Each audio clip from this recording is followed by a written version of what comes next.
Bonjour tout le monde, vendredi, ouverture des marchés dans quelques secondes, là il est 8h56. La reprise est déjà extrêmement importante, ça peut se calmer à 9h. Les... C'est le stress absolu, hein. J'écrivais ce matin, c'est plus du stress, c'est de la détresse.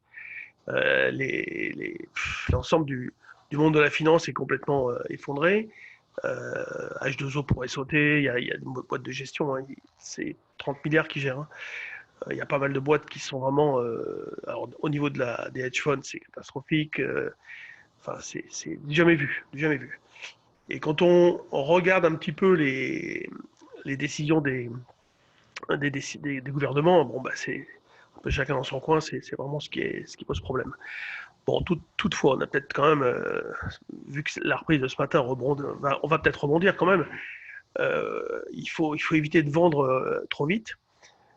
Moi, je l'ai fait un petit peu ce matin, mais j'ai aussi acheté hier soir. Enfin, on jongle un petit peu, hein. Les analystes, là, sur le fondamental, hein, on voit des messages bah, sans trop savoir à quelle sauce on va être dévoré. Toutefois, bon, bah, ils reviennent sur l'idée des dividendes. J'en avais parlé sur BFM déjà, hein.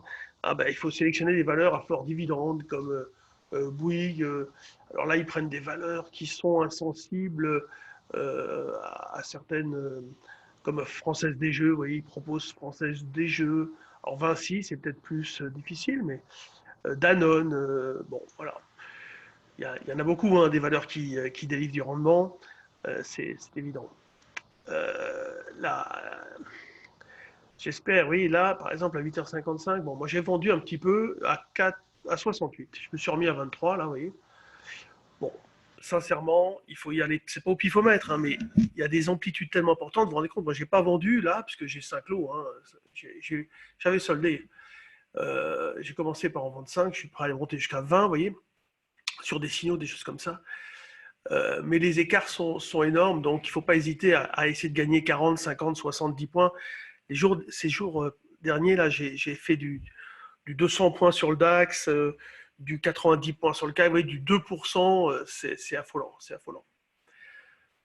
Donc il n'y a pas grand-chose à signaler, tout baisse, hein. Le pétrole a baissé, là il se reprend bien aussi, hein. Regardez, 33,05, c'est pas mal, hein. Le DAX, alors lui, il a boosté aussi ce matin, il est déjà à 2,15 de hausse, vous voyez, pas mal. C'est une zone de vente, 9005, c'est une zone de vente. Voilà. Nous, on a proposé ça ce matin dans le trade du jour, hein, dans ce genre de vente, en disant bien, faites attention. Alors, le Bitcoin, il s'est effondré, et là, il remonte. L'or s'est cassé la figure hier. Enfin, hier, tout se cassait la figure. C'était quand même tout à fait stupéfiant de voir cette bourse comme ça. Enfin, tous ces marchés s'effondraient. Moi, je connais des mecs qui sont bons, hein, quand même, qui sont sérieux et tout, et ils ont sauté, hein, hier soir. La veille, à 4006, ils nous disent, enfin, ils nous disent, bon, allez, je mets 400 000 euros de plus et je peux tenir jusqu'à 4000 sans problème. Et le soir, on est à 3956.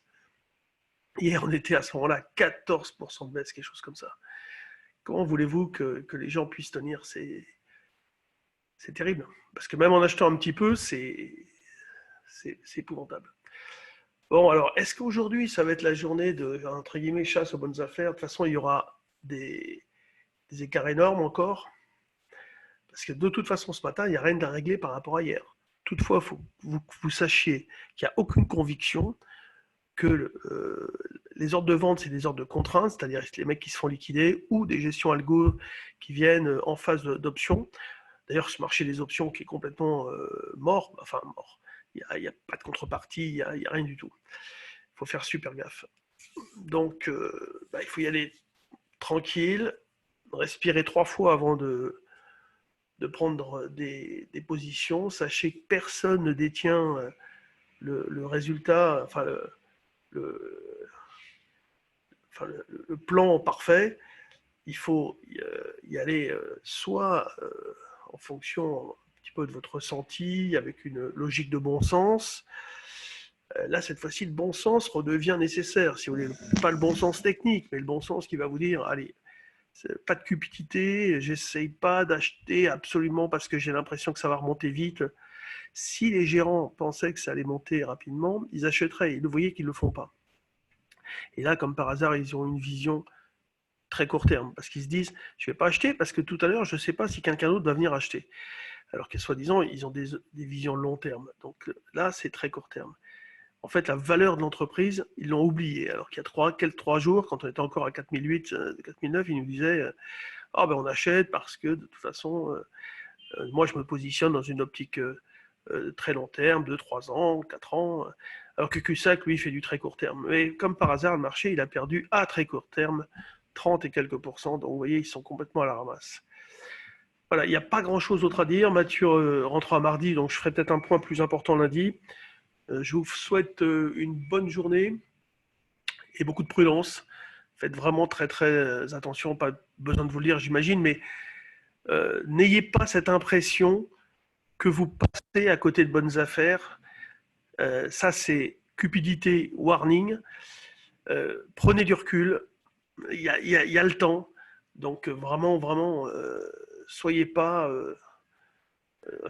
cupide, hein, parce que ça peut coûter très cher. Bon week-end, à lundi. Laurent demande un point de vente sur le forum. Alors attends, parce que là j'ai fait. Bah, pour l'instant, bouge pas. Je vais attendre Céline.